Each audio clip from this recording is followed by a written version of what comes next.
One case that Justice Thomas did not recuse himself on was Community Housing Improvement Program, or CHIP, versus City of New York, New York, which SCOTUS declined to hear. They're not hearing this case directly benefits billionaire Harlan Crow, who's one of Thomas's wealthy benefactors that was recently uncovered. So Common Dreams did some excellent reporting, and they spoke with Jeff Hauser, who's the executive director of Revolving Door Project, who had this to say. It is a travesty that Clarence Thomas failed to recuse himself in yet another case from which his right-wing donors could directly benefit. Justice Thomas's billionaire benefactor Harlan Crow has a vested interest in weakening rent control laws across the country to buttress his real estate empire's profits. He continued on.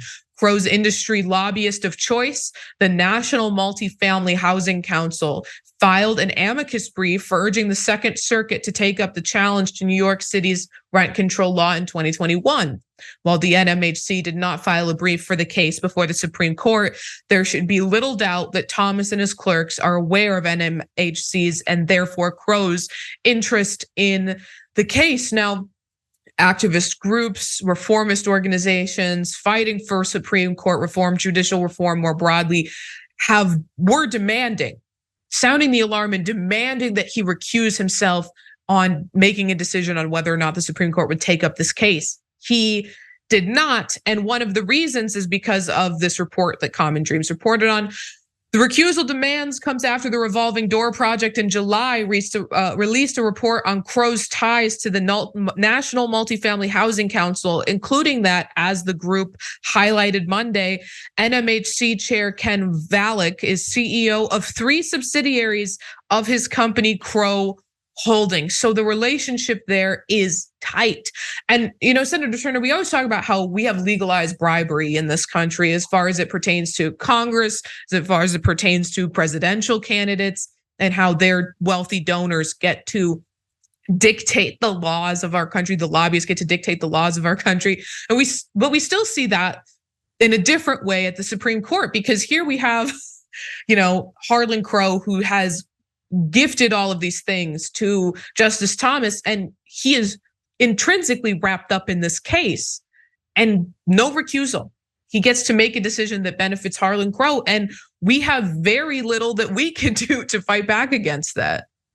No, I know. I mean, and here it in fact lies the concern here. It is very clear Justice Thomas, he knows he should have recused himself, but he also knows this too. No consequences and repercussions. Mm-hmm. Even all of the justices know that this man should recuse himself. But the Chief Justice in particular, who sets the stage, sets the environment, they know.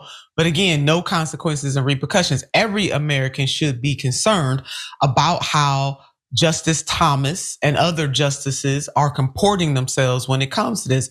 And then lastly, Rayyvana, it's just a reminder of the insidious nature that money can play, the role of big money can play in shaping not just the judiciary, but all facets of our political life here in the United States of America. I mean, it's really no difference than some of the banana republics we talk about from time to time. The corruption is real. It may display itself differently. It may display itself more genteelly, but it is still, in fact, corruption. I mean, Harlan Crow purchased Justice Thomas's mother's house, if I recall, a whole host of other things, Rayyvana, that we could list.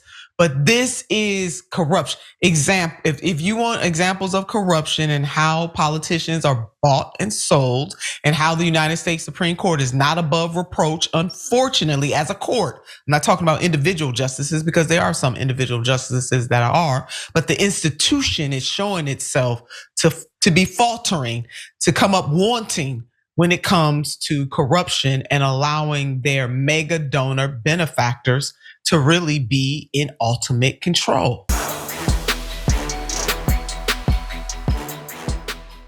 For more political news breakdowns, interviews, stories of activism, and me trying my hardest to care about the occasional big celebrity news story, subscribe to our YouTube channel at youtube.com/The Damage Report. And you can ring the bell wherever it is so you don't miss anything.